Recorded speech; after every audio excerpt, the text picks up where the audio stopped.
Hey everybody, Tommy for Tom's Road Trip, and I'm in San Marcos, Texas, and today I'm visiting Wonder World Cave and Adventure Park. So they have a train here, a trackless train, takes you through a waterfall where we get to check out some of the animals. There is a cave here, which is called Wonder World Cave. Several other things, so we're gonna see what we're gonna see. It's their ticket and pricing. I can trade you one, and then I'll... Alright, so I got my 10 o'clock wristband. Everything is guided by a tour guide.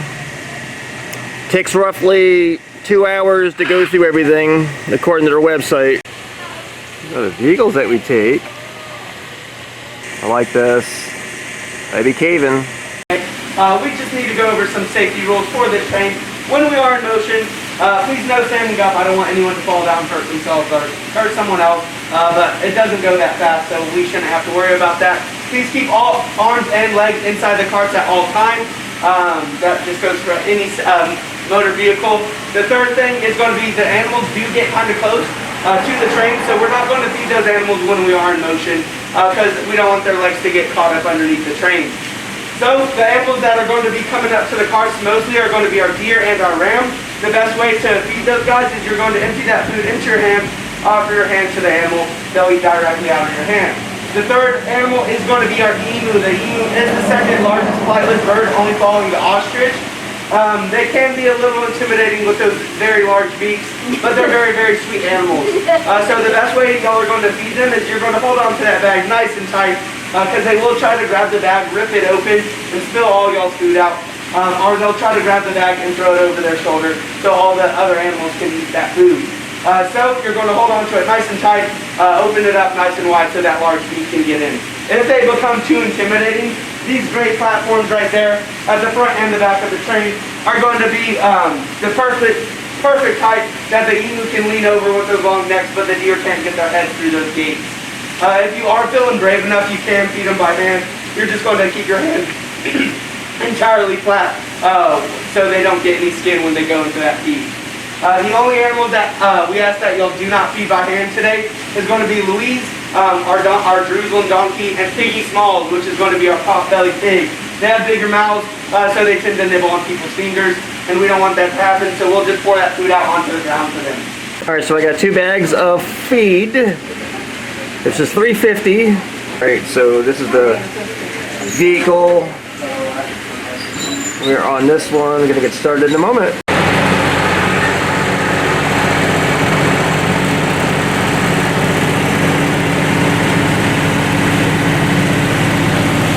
So we're going to be going through the Mystery Mountain.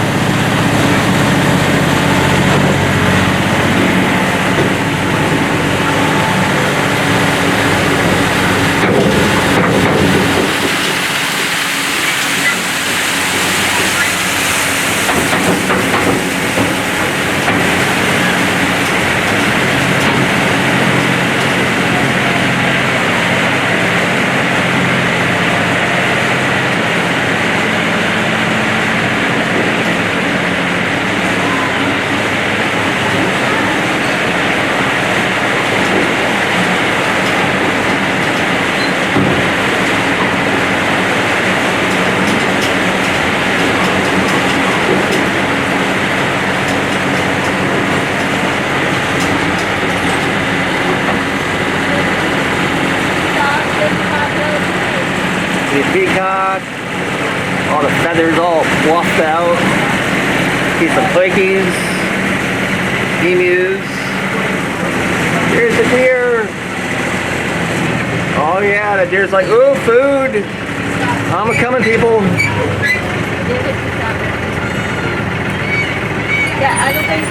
The goatees, the other animals is going to start coming over because we are here with the food. See, they're to come running. Food, oh boy! Babies, hi! Oh yeah, look at them! Oh, I get some more for you. I get plenty more. I get plenty more. The deer y'all are seeing right now, these are actually our European fallow deer. So those are going to be these canner ones right here. We European also fallow deer. one right here around somewhere. The ones with the spots are going to just be your regular run-of-the-mill axis deer. And it is mating season, so you'll notice that some of them are quite large and quite Cool. And what's this guy? this guy is Ram. A ram. Hi, ram. Yeah, he's got those big horns. Okay, let's take a video. Locating. Oh, Move on. Are you a Dodge Ram? See, I got the stupid jokes too. No, I. Sweet boy.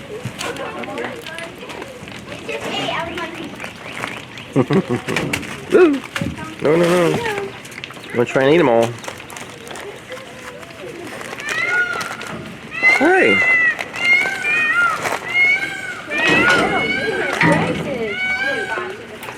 Hey guys. We'll put a little bit of food here on the ground for them. video turned off. Take a picture. Yeah, you can. Just make sure your hands very Here we go. Trying to show you them all. Okay, feed her by pouring that food out. Here's the emu. Hi. On the other side here also. Hi, baby. Hey, here it is. Emu.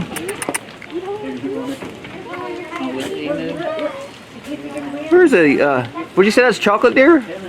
Yeah, that is a European fallow deer. They come in tan, and they're a little bit rare, but they come in chocolate. Chocolate one. Chocolate deer. All right. And they're really interesting because they got those like felt tip horns. They don't just grow hard ones; they grow those Oh, felt that's tips. cool. Coming up, these are our Jacob sheep. They are 4-horned sheep. Very interesting little dude. This is actually our guy named Cheech. What's up, Cheech? Is very sweet. We do have to trim their horns quite regularly though, because if they get out of hand, they actually curve and grow back into their skull. Ooh, jeez, that's not good. And feed this emu. Make sure your hand's super flat or he'll pinch your skin. Here, emu. Here, buddy. Here, I'll get this deer out of your way. Hey, come on. Oh, don't want to fall. Evan's like, I see it. I want it. Ow! Yeah, they'll pinch you. He pinched me with his big giant beak. They're very sweet. Yeah. Show you the donkey if you come over this way. Can't really get a good picture of him. Yo, donkey, Shrek wants to talk to you. Come over here. So our potbelly pig is approaching the back of the train. His name is going to be Piggy Smalls. So just as a reminder to feed him, you're just going to pour that food out onto the ground for him. Piggy Smalls. Got Piggy Smalls there. What's up? Hi, donkey. Hey, buddy. go. I'm gonna feed you. There we go. Got some food on the ground for him.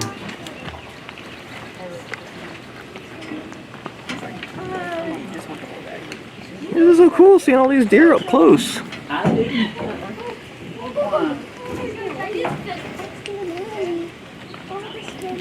Donkey. Put them in a spot. What'd you say what type of donkey this is? Jerusalem donkey, yeah. It's Jerusalem. cool because you can see that kind of cross shape that goes along her shoulders and her spine. Yeah, that is nice. Look at yeah. Okay. Dude, yeah, I think the other day, I think he just squealed at me, and then he came back and was like, Oh my god. Look at that. I was like, no, that attitude. Put some more food down. This is, I got 2 bags. I'm saving my other bag for our second stop. Yeah. It's like eating off the ram. Yeah. Some more food pellets down. Some turkeys here too. Here's the piggy. Here's Piggy Smalls. Just walking around getting all the last few pieces of food. And then we got the turkeys. Hi, turkeys! Whoa. She almost tripped. Alright, she's moving up slowly. So she doesn't run any of the animals over. Got the white peacocks. They always take that back.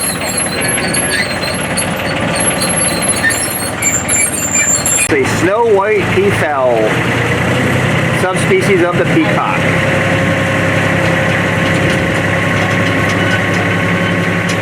And of course that is the regular peacock, that's the male. Oh, yeah.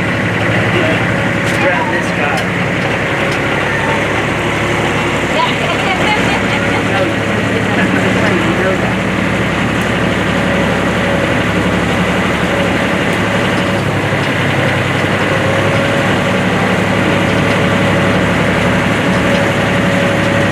They're peacocks. And all the animals are following us. As we make a second stop.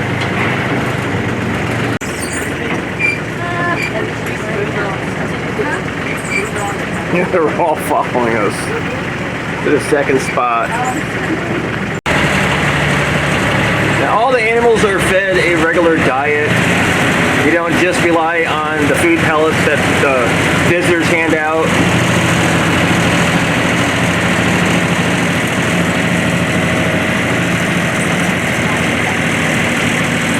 These are all very healthy looking animals.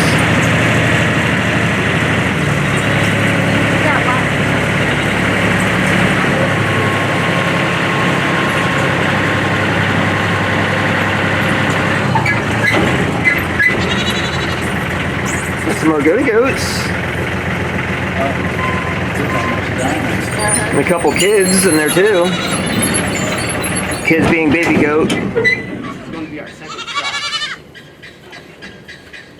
Hey, goaty goats. Sorry about that joke, guys. I thought I was gonna kill a I peacock seen there that for a peacock. second. He wasn't want to move. I was like, well, you get this thing definitely has brakes. So sweet. Also, well, these are our Tennessee fainting goats. They actually do not faint when they get shocked. It actually is just a shoot of acid that runs through their legs and kind of makes them lock up and freeze like that.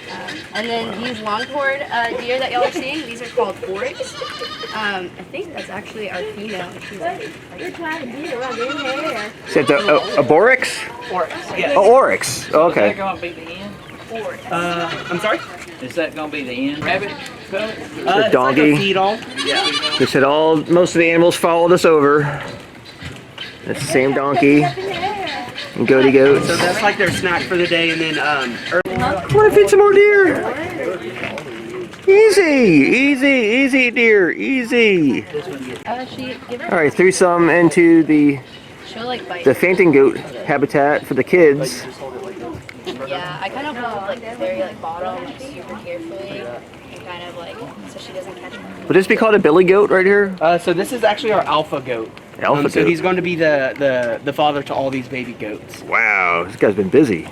Yeah. You stud, you. The tour guide just gave the donkey an ice apple. Does anybody want to pet a baby goat? Oh, you know it. That's a baby. This is our little baby. She's about 3 weeks old. She's actually an albino goat, and we're only gonna have a couple of those. Which is gonna kind of be her and Big Grandpa over there. The rest of them have that kind of bluish gray tone on them. So she's a unique one. Do you tell by the eyes? No, it's kind of by her coat, really. If you'll notice, those other ones, they have like a more like bluish grayish kind of tone to them. Oh, okay. And on the other ones, they got that blue kind of gray streak on their back. And no, Missy, Oh, well, where she does it. Oh, okay. Enjoying his apple. And you just kind of toss the food to them. They are getting more comfortable about coming up to the carts though. Because usually in the past they haven't even been this close. They've been probably their like where the blue sheds are. I did throw some food down, and the one oryx here Yes, sir. came up to the food. And I poured the rest of my She's so pellets out. that mom. Oh, there we go. Maybe like an elf. This is just still what it looks like. Wow, they are awesome looking.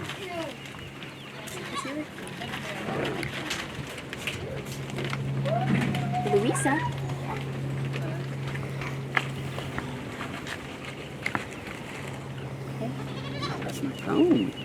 She's like, I see what you're trying to do. So this is Something that doesn't normally happen then, huh? Being up this close? Yeah. Yeah, this is actually really. This is the first time I've seen them come up this close. Man. They usually try to keep their distance and just stay away and Are y'all just out stare. So maybe because there's not so many people on the train right now? Yeah, it could be just too. I've actually been getting feed and just placing it and letting it come to it. So I think that has like kind of helped them get a little bit used to it because I've just been being real slow about it. Yeah. Like a Being donkey. patient with Yeah, them. Joe picked Oh, the deer. Hi, baby. I don't have any more food. it since you said I missed it. I don't have any more food. I'm sorry, but you guys are really super cute. Really super cute. Oh, the male peacocks. This is the female peacock. Sorry, I'm out of food. Yeah, turkeys are slowly walking over to us. I like this guy here. Oh, making some noises now.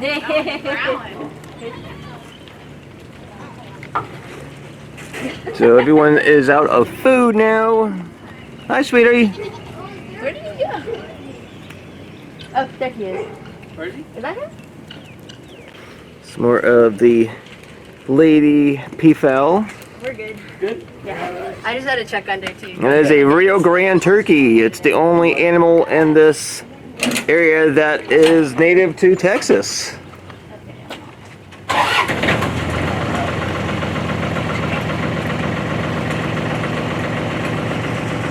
Bye, goaty goats and deer. Are we good? Thumbs up. Bye, everybody. It was fun.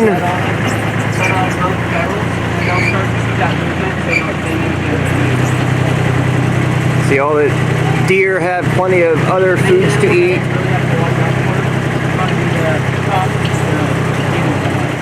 Some guinea fowl. They're all going to slowly follow us. That's a pretty peacock. Yeah, when we first came in, they all had their feathers up. Over here to the emu. And more turkeys. Now, that's a big turkey right there, man. Wow. That is a big turkey.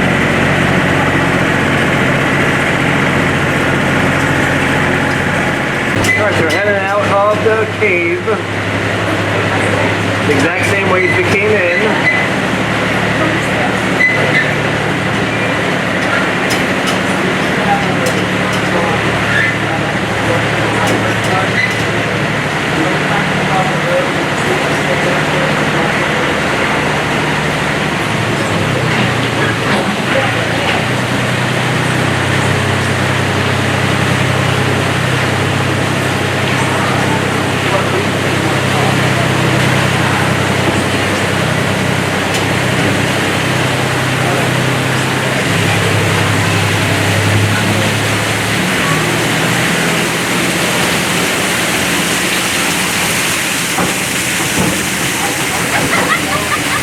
We're heading right back across the street.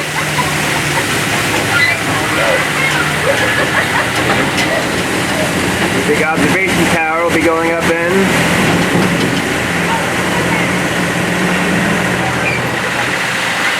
Now, in case you were wondering, they do have gates that close so the animals don't come wandering out. Alright, going on our tour of Wonderworld Cave.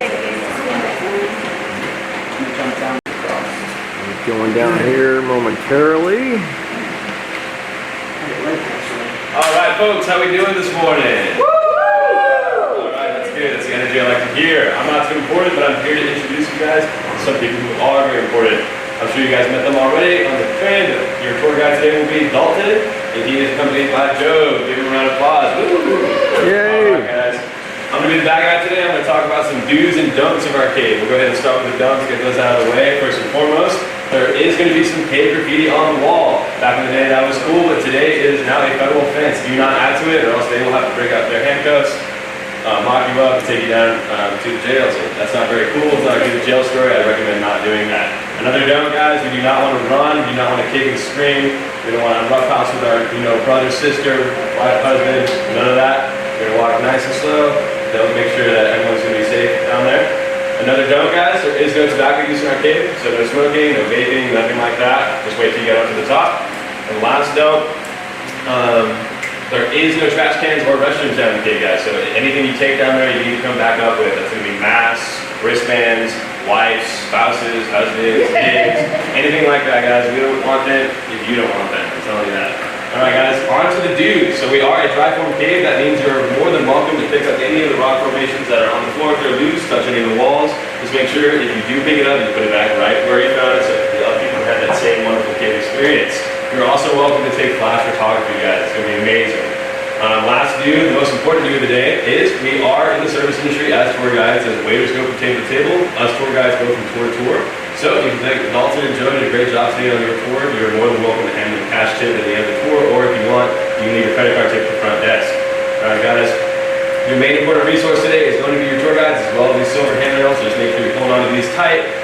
They'll escort you throughout the cave, morning, evening, low-hanging rocks, so you stay on your feet and not on your bottom. That's the best way to explore our cave. Alright guys, see you in about 2 to 3 days.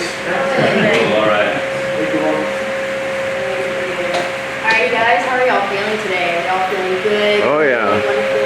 Awesome. Sweet. So I'll go ahead and get started. Our story starts in 1893 with the Beavers family. A really cool thing, our gift shop right here actually used to be the Beavers family's home. Now back then, we didn't have fancy things such as water bottles to get our water or fancy plumbing to get us our water as well. So what Mr. Beavers would have to do is go get 2 big buckets, lug them over his back, and make the really grueling hike down to the San Marcos River 7 miles and back. That would take them about roughly 10 hours a day, every day, just to get their daily water. Now, in the Texas summer heat, a practice such as this is not very sustainable. So Mr. Beavers got tired of it and started asking his neighbors, what are you guys doing for water? And they told him, you know, Mr. Beavers, if you drill down just far enough, you can get water and you can keep that water for you and your family. You won't have to do that tiring hike all day long. So Mr. Beavers really liking this idea, went down to his local Dollar General, purchased a 90-foot drill bit, and in our parking lot is where he started drilling. Unfortunately, he got about 90 feet down, it broke off, and Mr. Beavers, not being too rich of a man, decided to give up this pursuit and just continue hiking down the river. Now, a few years go by, and Mrs. Beavers is having a lovely cup of afternoon tea on their porch here, and she notices some steam coming from these rocks here. Now, can y'all tell me if there's steam coming out, what do y'all think is under? Volcano? Water. Oh, But water. you're very Oh, close. yeah. Also, water. So, Mr. Beavers got his little gang of friends, and they went to town. They actually went ahead and carved off this first original staircase that you will see here. And if you look closely on the walls right here, you can actually see, let me make this a little bit bigger for you guys, you can actually see the original pickaxe markings from when they came and excavated this little area. Now, unfortunately, when they got down to the bottom, there was not this lovely glass sliding doorway out there. It was only a very, very small hole. So being the brave man that he was, he got his 9-year-old son, tied a rope around his waist, picked him down, and said, good luck, tell me what you find. And so that is going to be the first room that we are going to go ahead and take a stop in. As we go down, again, just please utilize these handrails. We have been getting rain these past few days, so it's a little bit slick. So just watch your step. There's going to be a couple low-hanging rocks, but I'm going to call them out when we come to them so you'll know that they're coming up. Sound good? All right. Duck under, because having a concussion is a big deal. There's a low rock, so she said duck. Okay.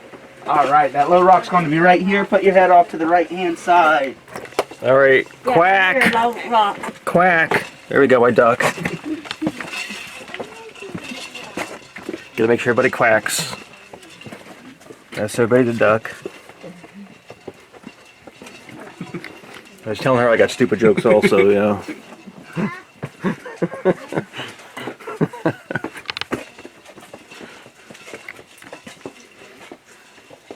So sweet. And y'all can take a seat anywhere you like. I do recommend just padding before you sit. It is a little bit wet in here, so those seats are a little bit Oh, moist. yeah, that is wet. It's going to be a little bit less wet, more to this side over here. This cave likes to drip on. Oh, that's all wet. Step. Oh yeah. No, we Too late, already sat in water, so no big deal. Guys, this is that first room that Mr. Beaver's son had discovered. At the time, there was no fancy hallway right here. It was only this little area. So we call it our poker room. Can anybody guess why we call it our poker room? Does he play poker? Yeah, because they play poker in here. When Mr. Beaver's son had discovered this place, he had actually seen a really wonderful opportunity. It was a nice, cool place to get away from the summer sun and his wife and children, and that was his 2 rules: no women and no children. So essentially, this is your first bona fide man cave. Like, think of it as that. So yeah, this was also during the Prohibition era when they had founded this, so he also saw another really golden opportunity here. He decided to use this place to distill and store his adult apple juice. So if you go back into that finger cave, it goes back about 30 feet up into another room just a little bit bigger than this, and that is where they would hide that apple juice. So this went on for a few years, and Mrs. Beavers started to notice, well, every time my husband comes back from that cave, he's a little bit loosey-goosey, and he has a little bit less change in my purse. So she got really frustrated, and so she called the local sheriff. She called him down here. He came down here, saw what was going on, and what do y'all think he did? Shut it down. Nope, he joined in. He actually sat down that night. He sat here at the winner's table, played that night, and he continued to come back for many years to come. Now, Mrs. Beaver starts to notice, I called the sheriff, but my husband's still coming home loosey-goosey, and we still have less money every day. So she got real frustrated, and so then she called up the county commissioner. And the county commissioner fired that sheriff on the spot, and he told Mr. Beavers, you better sell it. You're either going to go to jail or you're going to sell your land for $50, a horse and a gray horse and a saddle. And so, being the family man that he was, he went ahead and sold his land for the $50 horse and a gray saddle. And he actually sold that to a man named A.E. Rogers. And he is going to be the first man to commercialize this cave. So at the time, again, this was the only room available, so Mr. Rogers saw opportunity here, and he would charge 10 cents a piece to come down here unguided with a candlestick. So he would walk around, not very exciting, not much to see. People would go back up and say, Mr. Rogers, you kind of goofed us. You kind of stole our money. That wasn't very cool. So Mr. Rogers, being the businessman that he was, he's thinking, what can I do? What can I do to make money and get people down here? And he starts to notice that water right here doesn't really pool up when it rains. It goes, and then it goes, and then it went past a boulder that was right here. So he was a very smart man. He figured there must be water down there and there must be more. So he got a stick of dynamite and blew up what we are about to go in today. And what's really cool about this is that he only had to blow up this section. A lot of what we are going to see was already formed before he got there. He did not have to do anything extra to discover it. So, and we'll go a little bit more into the history once we get down there. Before we leave this room, I would like to cover some geological facts that I think are very neat in here. So this cave is comprised of 3 different types of limestone. The first limestone that we will see is actually on the roof here. So this is going to be Georgetown limestone. It is going to be the most dense of all the limestones, and it takes water about 6 to 8 weeks to filter through this limestone. And then if you'll look over here, this is going to be Buda limestone. So it's going to be in the middle of this one and that other one, and it takes water about 4 to 6 weeks to filter through here. Now, a really interesting fact is that when water is filtered through here, it actually comes out to a 98% purity. For reference, the water that you drink from your taps and your water bottles usually runs about 92 to 96% purity. So the water that is coming out of these rocks is very, very clean. Another thing is, like, this is actually considered a dead cave. So what that means is we are not formed by water, we are not formed by lava erosion. But an interesting thing, when we decided to set up shop down here, we set up these artificial lights. And actually what I am showing you guys on there is going to be one of the only living things you will find in this cave system. It is called lichen moss. It is very safe to touch, and it actually feeds off of the water coming out of the rocks, the oils on our hands, and this artificial light right here. So it's very, very neat. This stuff was able to grow and thrive nowadays here. Yeah. But we're about to go down some really, really steep stairs. Alright, so there's a couple spaces here where we need to duck down a little bit.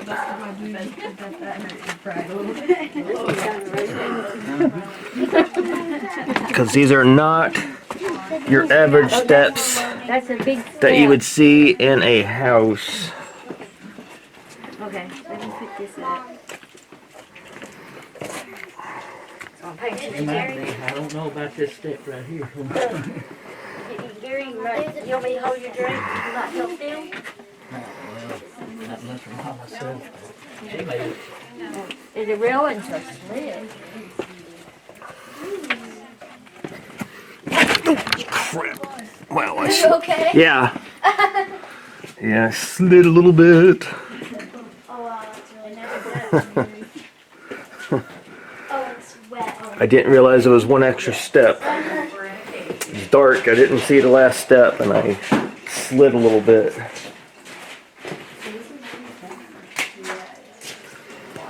Yeah, there's definitely water. I know I haven't worked here long enough. I've never experienced it during heavy rainfall, but we do have like a flood pass. So soon there has been time to work down a little bit. At least right here, there's probably some water. Alright. Rushing down.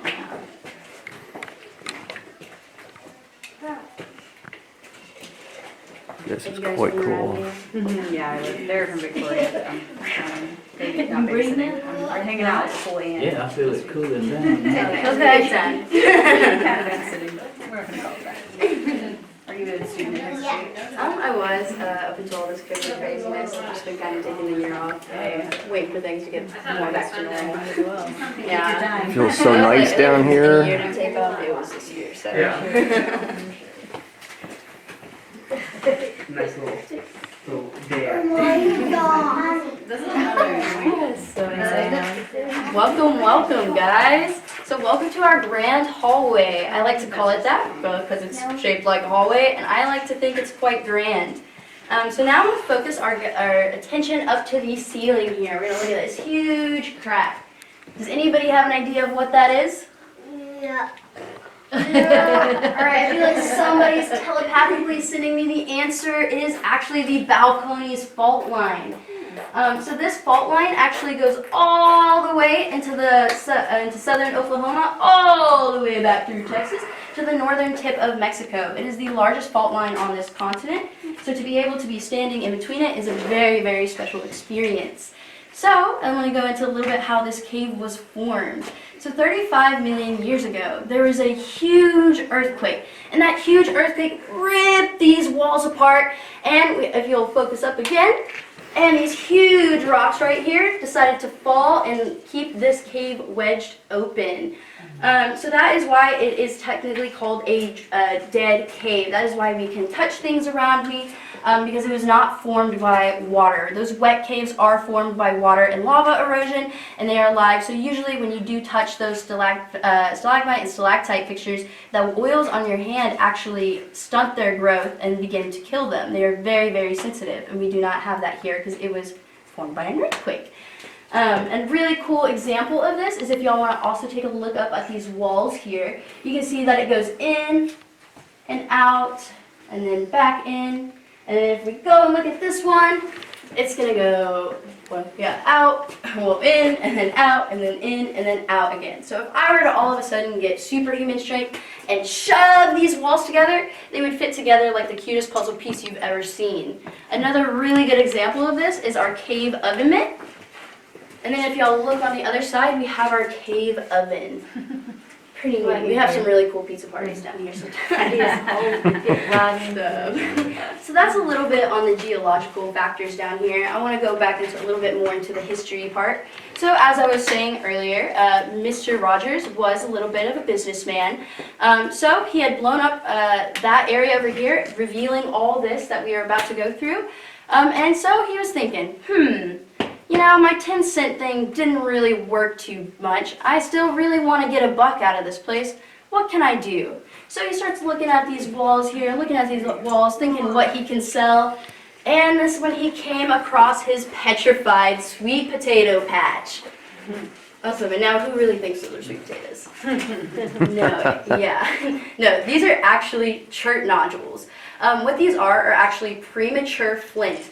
And if these walls had been together and had stayed together, there was so much heat and pressure cooking, if they had been able to cook all the way, these actually would have been able to transform into flintstone. But unfortunately, when the cave walls did rip apart, they stopped those flintstones from growing dead in their tracks, forever leaving them in this small little like sweet potato petrified state. A really good example I like to show is this guy up here. You can see how funky and weird he is. Is that one Fred or Barney? No, we haven't seen them yet. Yeah, and so what he was doing is he was selling tickets, unguided again, with a candlestick for 15 cents a piece this time. So people were coming down and seeing that sweet potato patch. Eventually word gets around a petrified sweet potato patch is a pretty cool thing. Some scientists decided to come down, took some samples, and said, Mr. Rogers, once again, you are scamming all of us. And so another business venture went and died. So that is going to lead us into our next room, which is going to be our cave dark room / VIP room. We'll go in a little bit more why it's called that in a second. And we'll go a little bit into more of the geology and the history of Mr. Rogers down there. All right. So we're going to go here.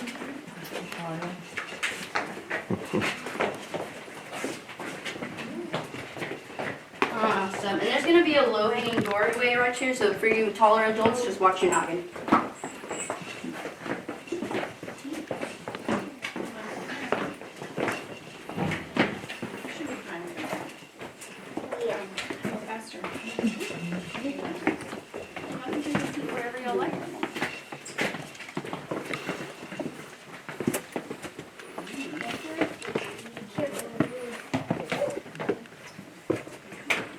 Ooh, this is nice. Yeah, nice and cool down here. Oh yeah. Awesome, awesome. Well, welcome to our cave dark room, folks. Alrighty, so the first thing I'm going to go ahead and point out, let me get that water bottle now. So the first thing I want to go ahead and point out to you guys while we are in here is I want you guys to look up at the ceiling. Y'all will notice that that fault line followed us all the way down here, and he will continue to do all the way throughout the cave. Such a creep, right? What I also want y'all to notice here is look at the ceiling. It looks a little bit different than that other one we just saw, right? And look all on here. It's a little bit crackly. We got some of that green stuff on there. What y'all are looking at is actually petrified sea mud. This is from 35 million years ago. The Earth was actually under Texas was actually under a very shallow sea. So the best way for me to explain what y'all are looking at, if y'all were to get y'all's fish tank back at home and lift it up and look at the bottom of it, that is essentially what we are looking at right now. Another really cool example of this is right here, and y'all might have to lean up to look at this, but this is what we call our cave thumbprint. So back then, what had happened is an air bubble actually had gotten trapped under all that sea mud and was not able to escape. So it left this little imprint right here, and I think that is a really, really interesting piece of history, getting to see one old air bubble from 35 million years ago. Another really cool thing about this room is if you take a look behind you right here, you will notice this shiny, shiny black rock.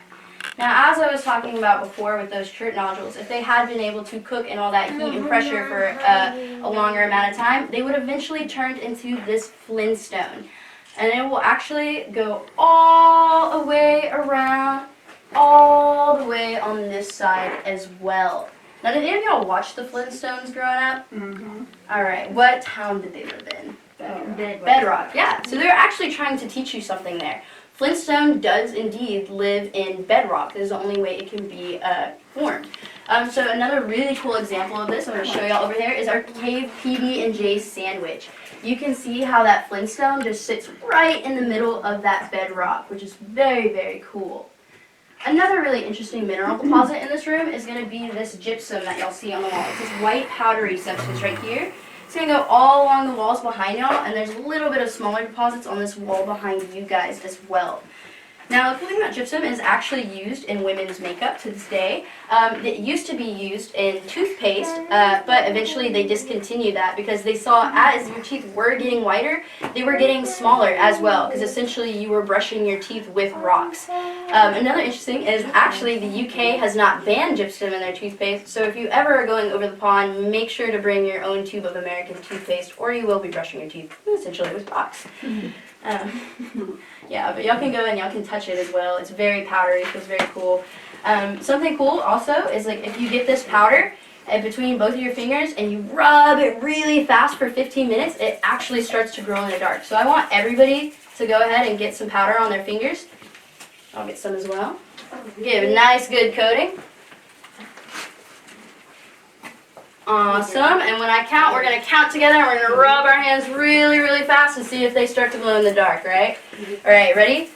Ready? 1, 2, 3, 4, 5, 6, 7, 8, 9, 10, 11, 12. Keep looking, keep going, keep going. Up. It was a prank. Y'all fell for it. Sorry guys, I had to.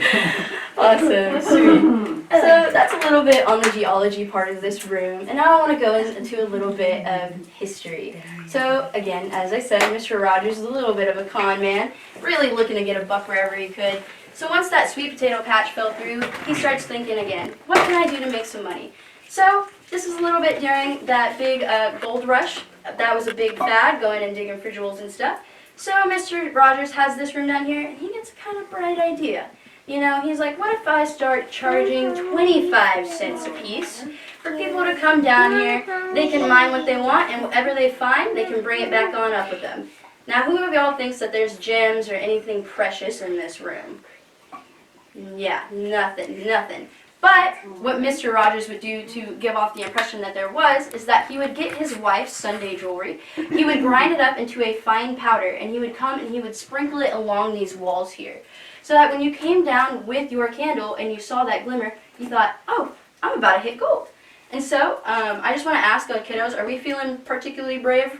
We're going to be in the dark again. Is that okay? Cool. I'm going to ask before. Okay.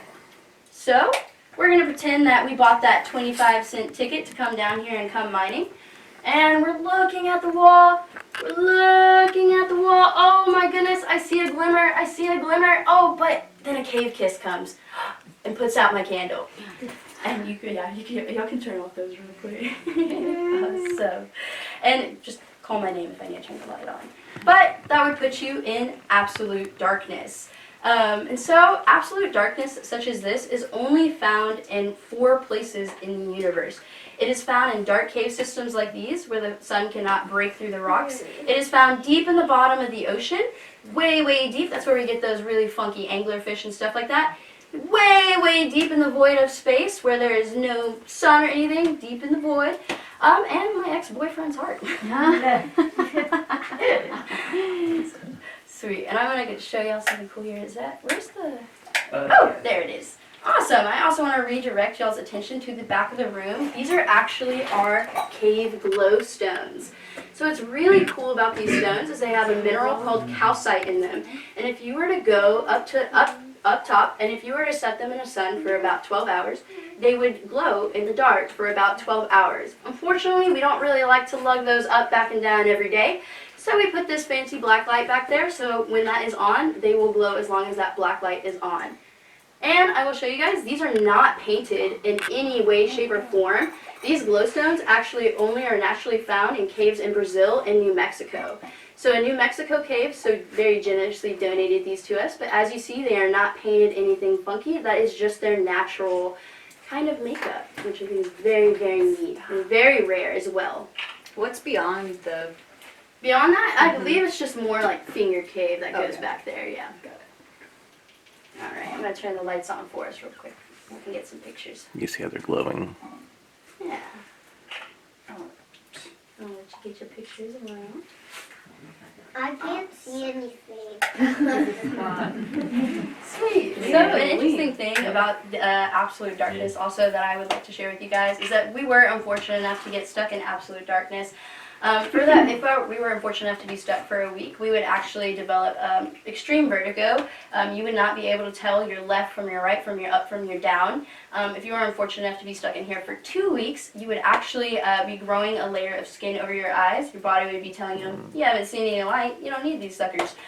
So you would actually begin to form cataracts in your eyes. And if you were down here for 3 weeks in absolute darkness, you would actually be pretty much clinically insane. Even if you were lucky enough to make it up top, even the sight of the moonlight would be blinding you. And if the 4th week, if you were able to get out of that hospital, they actually give you a t-shirt and a flashlight and they call you a tour guide. Yeah. I'm still kind of, traumatized, but it's fine. Awesome. So we are going to go down to our next room. It is our well room. And since this is a small group, we are going to go ahead and stop in there. There's a couple of cool things that I want to talk to you guys about and show you down there. But it is going to be a little bit slick right here. We've been getting some rain and stuff, so make sure, again, hold on to these handrails, and I will be calling out those low-hanging rocks for y'all's heads. So I'll meet you guys in that. Yeah, so there is some water along the floor here.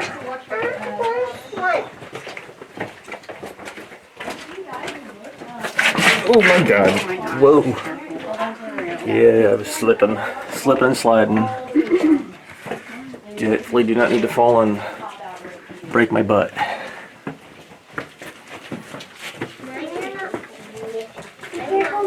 Okay, yeah, I'm holding on to the handrail. Watch out for this block as well. We call this our chokestone because it may look like you can fit your neck through it, but I promise you, you cannot. So make sure you go ahead and go under. Yeah, you'd have to be one of those emus if you want to fit through that.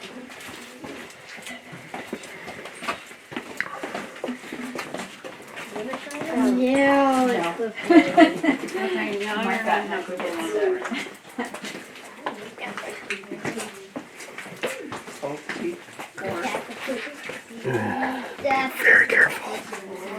Alright, so I got to duck again.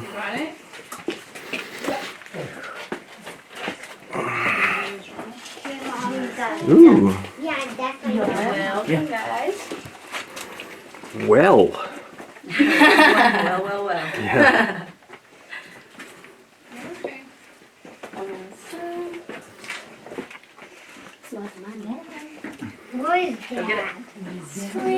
So welcome to our well room, guys. This is actually going to be the deepest point in the cave. We are actually about 100 feet down at this moment. So very cool, very cool. Awesome. So a little bit about this well room.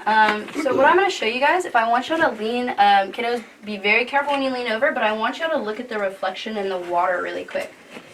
You see that hole right there? So that is actually the hole from the drill bit that Mr. Beavers had been drilling. It didn't actually break off. He had just hit cave and he didn't know it. And it actually fell all the way down into the Edwards Aquifer. And he was this close to finding that water. So kiddos, if you're ever feeling like giving up, you are this close. You got to keep going. Awesome. And another cool thing is this is actually a false bottom that we had installed here. The well actually goes down about 200 to 300 more feet down to the aquifer. The reason we have this installed is because we do have people throwing coins and dollar bills. We do not want that to go into the water and pollute that aquifer. If y'all didn't know, that aquifer supplies water to around 16 counties in Texas, New Braunfels and San Antonio being some of the biggest, especially with Schlitterbahn and SeaWorld. It is also the aquifer that feeds all of our beautiful San Marcos rivers, Barton Creek Springs up in Austin. It is a very, very important resource for this part of Texas. So that's why we have that to keep this area safe. Now, if you look right here, you will actually see the original pulley system that the Rogers had used when they did discover this well. I would ask that you just don't touch it. It is a little bit rusty and we don't want a tetanus shot after this. And then if you look up at the ceiling as well, you will actually see all these little black marks. These are actually marks from the candlesticks of Mr. Rogers' children when they would come get water. They would come and they would set that candlestick down and get the water, and the limestone actually absorbed all that soot. So you're also seeing another very, very cool part of history from all those years ago. Yeah. And the really cool thing about Edwards Aquifer, so we have 3 species native to it. It is going to be the Texas blind catfish, the Texas blind salamander, and the Texas blind shrimp. Now, can any of y'all tell me what they have in common? They're all blind. They're from Texas. Different No, you're gonna fall down. No, I won't. I promise. But what is really cool about these is that these animals, they live in complete darkness. So as I was saying before, when you're in complete darkness like that, you do not have need for eyes. And they also don't have need for pigment. So if you were to hold those suckers up to this light right here, you would actually be able to see completely through them. You would be able to see their organs, and you would be able to see the liquid and everything moving through their organs as well. Very, very cool. They are endangered, so we're doing our best to keep them very, very safe. But yeah, I just want to show y'all this. Y'all can throw some coins in here. Just take a gander and a look around for a second if y'all want. Coins in there. If y'all got any dollar bills, I will take those for you and make y'all's wishes come true. And we can hang out in here if y'all would like a little bit longer. Totally up to you guys. But I'll start with your good eye. Yeah, you can see the cracks in the ceiling.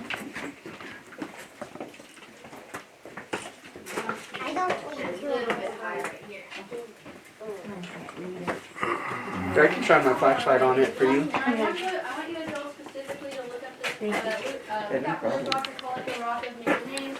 You can see some of the steps. Yeah, no problem. These are not standard steps. That's why I slipped a few times. That's because you're not holding on to the way. And these are not old shoes that I'm wearing either.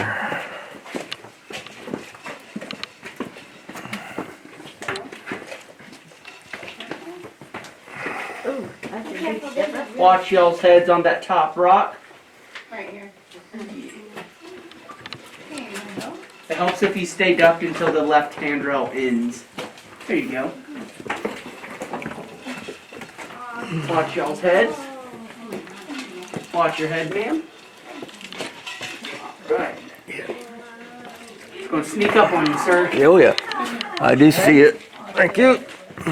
So this is not an official stop in the tour, but I do like to stop in this hallway and show you guys something really cool. So Wow, talking this is about awesome. those green limestones that this cave is made up of, if y'all look at these walls up here where these orange lights are shining, right up here, this is our cave coral. And this is actually going to be that third and final type of limestone that y'all will find. This is actually called Edwards limestone. It is the most porous of all those limestones, and it is actually what is down there lining the whole aquifer. So not only does it provide an excellent filtration system for us down there, it also provides a home for all those critters that I was talking about previously. I just like to stop and take a look at it. It's very unique. It is actually only really formed in this area of the Edwards aquifer, so it's very specific to this part. Very neat. Alrighty, and so we're going to head up these stairs into our next room. I would recommend that y'all watch out for this rock. We call it our shampoo rock because if you are not careful, it will hit your head and shoulders. Here, I got it. It's on my wrist. Just watch your head. You got to dodge to the left. I should have let you guys know how to. Dodge to your left, dodge to the right. So it's nice to got all Just the want to lean slightly to the left. center lights. Watch your shoulders, your head. Yeah, that's this rock right here. Right here. Gonna go through it. Luckily there is the railing to hold on to.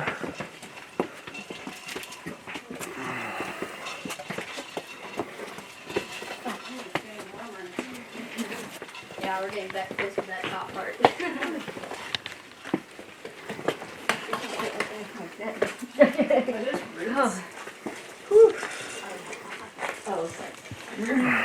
Awesome, sweet. So welcome to our cave fossil room, folks. Can anybody tell me why y'all think it is called that? Yeah, you can go. I guess because those look like bones. That's where it came from. Yeah, a good, very, very good notice.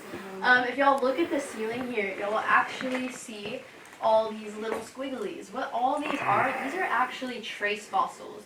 So the best way for me to explain that to you is if there is a pile of mud next to me right now, and I stuck my hand in it, and that pile of mud was able to dry and petrify over time, that is what would be called a trace fossil. It is not necessarily fossil because my bones are not there, but it is a trace that I was there in the past.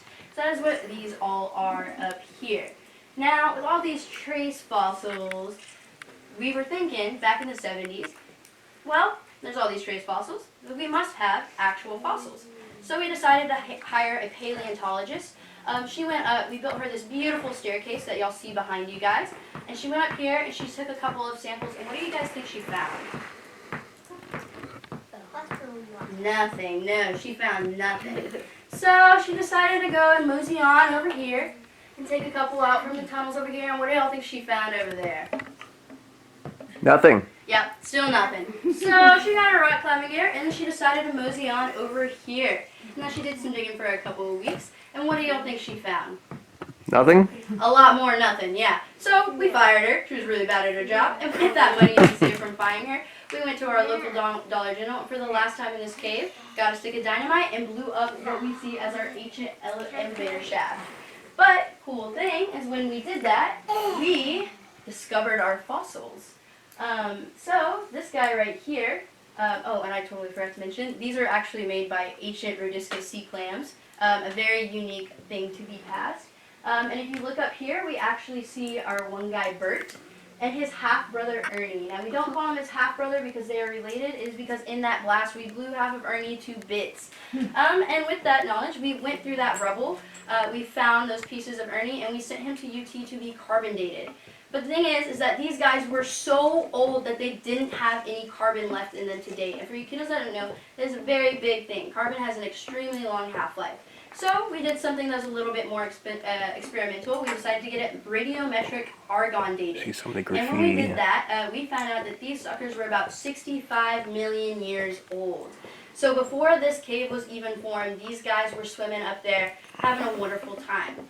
Another really interesting thing about these clams is that they were a cornerstone species to their environment. So they would make these little tunnels and stuff, and similar to coral reefs, they would provide tunnels and homes for other small critters in the ocean.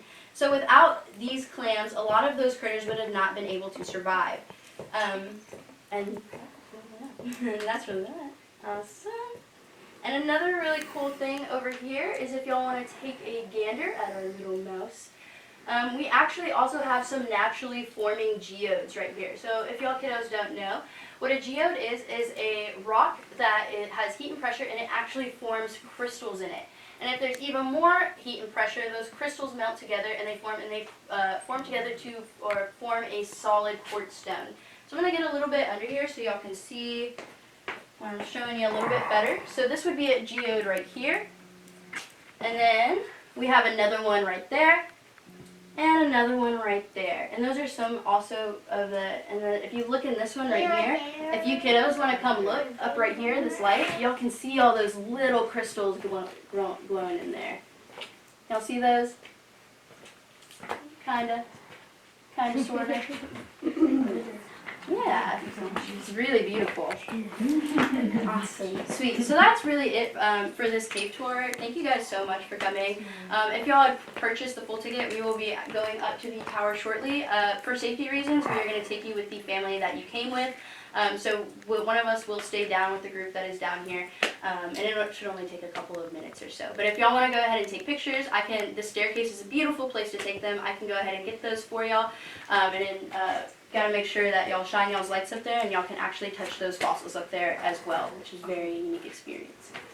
So awesome. Yeah. Well, we have to operate it, but I'll be up there in just one moment. So cool. 1, 2, Can we climb up there? or Yeah. no? Yeah. Okay.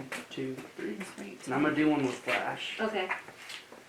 But yeah, it's a little bit, you One. can get a little bit closer, you can just see all like- those little We're gonna crystals in climb up there. here so and I get can some see Another those. one. 1, 2, 3. Sorry, I'm blinding you all. And we actually have geodes in the Yeah. shop if y'all would like to get them. A good way to So tell. she was talking about early in the tour where people were doing graffiti, Tinier crystals, and now it is a federal offense pressure and heat was added, and so it's going to be Right there. to damage any cave system. Sure. Yeah. Yes, ma'am. Just be very, very careful. Just sit right up there. There's the stairs that they built for the lady to go do the fossils or look for fossils. There you go, bud. That is the exit point. You might have to turn on the flash.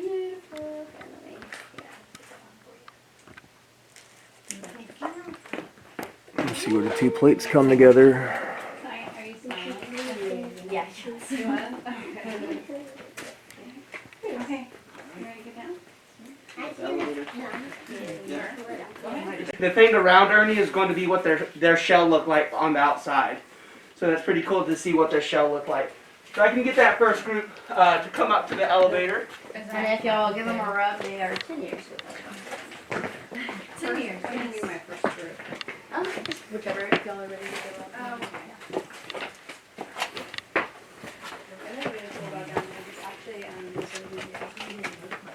No kidding. So when Wonderworld was looking up there, Underworld. Alright, so we are waiting for our elevator. That's only Alright, like so meters, but elevator all is around finally it, coming all those down little for marks us. are what its shell used to be. Yep. And you can kind of, if you look There it around the is. spot, you can see those shell casing marks. They're very parallel with the Hey, Joe, is that you? Yes. All right, I'll set it back down. Okay, awesome. Thank you. This is going to be some naturally formed stalagmites, stalactites. Blink and you will miss them. They're going to be right through that window right there. So that's the only place in our cave system that they are able to form. So we are going through about 65 million years of layered sediment. What that means for us is every inch or two is going to be about 10,000 years or so. So this is the world's first time machine, guys. Wow. And so we are coming up to the surface, so it may be a little bright. So if you do have sensitive eyes, I advise covering them for a little bit. Not too bad today. So off to the left-hand side, this is going to be the Texas Gulf Coastal Plains. So that's going to be the flat side of Texas. Opposite of that is going to be the Texas Hill Country with those rolling hills that Texas is known for. And then back behind me is going to be the beautiful Texas State Campus sitting on top of that Texas Hill Country. And then back behind y'all is Purgatory Creek, which is a nature preserve that people like to go hike and hang out at. Like I said, we are going 97 feet into the air. What that means for us is it is going to be the same distance as we were in the well room. So as far as we did go down today, we are going up into the air today. There's going to be an optional 4 flights of stairs that y'all can take. It'll spit you out 120 feet on a nice platform just like this one. Alright, so I am actually taking the opportunity to climb the additional stairs to get a higher view for you. Down below, you actually see where we were with the animals.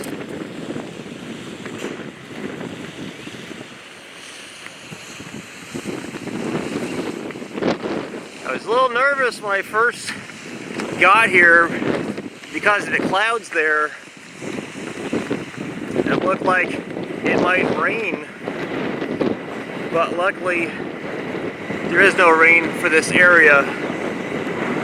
We're just showing you just how far we can see from here. Very lovely breeze, so it feels nice. We got the Texas state flag flying right at the top. There's also a giant U.S. flag flying from the top. So the platform that I'm on is 160 feet off the ground. It's not all that large. A couple benches. We have one rule, or well, we have three rules. First one is going to be no running. The second one is going to be no screaming. The third one is going to be no running and screaming. I'm looking at you too. Also, sweet. That is all good. We can go ahead and head in there. Okay? Well, you don't take any of this. So, is this going to make me do this? I don't think. No running. Do you want to go? I don't know, I'm good. Hopefully, I'll be okay in here.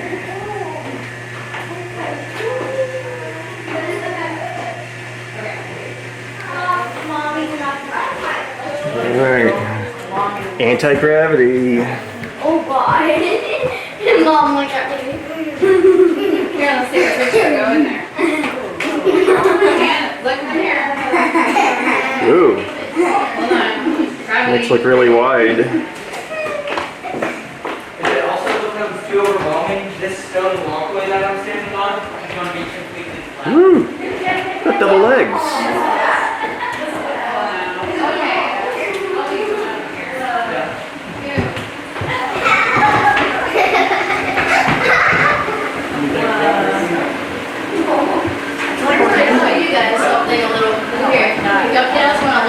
Really quick. Watch something cool? So you can also see like the demonstration. So it's built on a tilt, NASA gave us this really cool machine, and so and then it lines on the wall and make it even more disoriented. Pretty cool, and it'll make a little bit of a loud sound. Look, even if I do this and I want to go, oh, Makes it even more disoriented. Yeah, that'll give you all the sorry. You guys remember fall from that box, right? You literally have to lean. You can see water running uphill. That water running uphill, that's strange.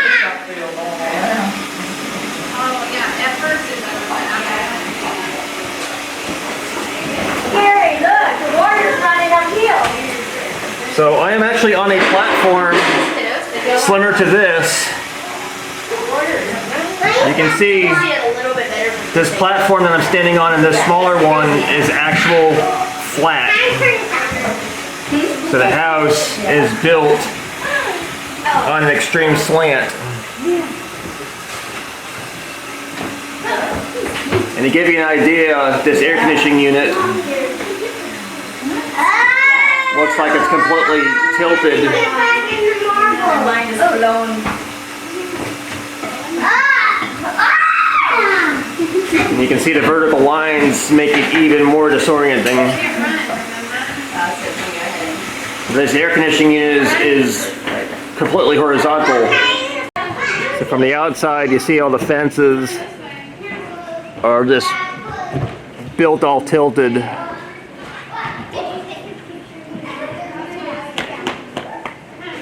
This anti-gravity machine. So actually, when we turn it on, it pumps anti-gravity molecules throughout the house. Anybody actually believe me? Y'all look not impressed. This is actually an AC unit. What is very interesting about this is that for AC units to work, they have to be completely horizontal with the ground. There's all the hydraulics on the bottom of that work. So how the house works is that our house is actually built on a negative 22-degree incline. So when you're standing in there, your body is telling you you gotta lean back. But when you see those parallel stripes on the wall going forward, your brain is also telling you, I need to align with those and go forward. So it is sending a bunch of mixed signals to your brain. That liquid in your ears is getting super confused, and that's why you kind of get that dizzy, kind of disorienting feeling while you are in there. As well as with the water running. These are actually not running upwards. These are actually on an opposite 2-degree incline. If you will notice, all these are, fence is all parallel and they are all slanted very slightly. As well, if you were to look at these posts right here, they are the same. They are all slanted just very, very slightly. So when you're in this room looking down, it looks like it is going up, but these are actually rolling a little, just a tiny bit downhill. That's kind of the science of that. These houses are very, very cool. They were really popular back in the 60s and 70s at a lot of amusement parks, but eventually, you know, as technology advanced, they decided to start substituting these for actual roller coaster rides. You'll actually only find 3 of these in Texas, and we are actually one of the only ones from like the 70s left. So another really cool part of history that y'all get to come and experience here. But pretty much that is concluding for our tour. If that was a full tour, it was wonderful getting to know you guys. Thank you guys so much for y'all's cooperation and patience. We're not talking to Cave about the Flintstones, and here they are. It's a really cool bench also. Got some chickens. Hi chickens! Hi chicky chickies! It's got this big metal chicken. These guys are in here with the chickens, or actually the chickens are in here with them. Yes. That's fine. Let me rephrase that. They're not in here with the chickens. Yeah. And they're all in here with John.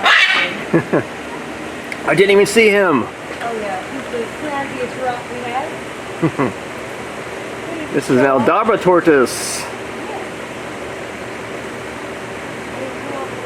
He's probably about 15 years? He's actually about 20. Oh, 20, okay. That was close. He's a fur tortoise. Fur tortoises haven't get too huge. Yeah, I've got an Aldabra tortoise at home. It's a pretty bird, huh? Pretty bird. I always think these birds love to show off. As soon as I walk away, he's going to say hello. Honey, can you say hi? Can you say hi? Blush him. Can you say hi? Or hello? See you later. Bye. Say bye-bye. Yes, that's the big tower we were in.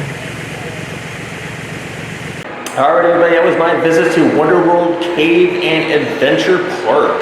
I really enjoyed this place. I was very happy I came here.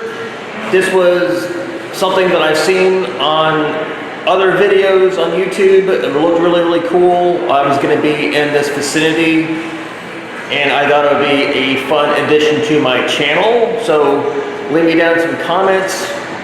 Leave me some comments down below what your favorite animal was that we saw, or maybe you liked the cave better, or even the observation tower. It was all really, really cool. Even the house at the end was pretty interesting. So I am trying to grow my channel as much as possible, going slowly but surely. So if you're not already a subscriber and you like this type of content, subscribe to my channel. I have lots of videos, lots more to come in the future. So I appreciate everybody that leaves comments down below and spreads the word of my channel. Thank you everybody for watching. Thank you everybody for watching, and I'll see you guys next time. Bye.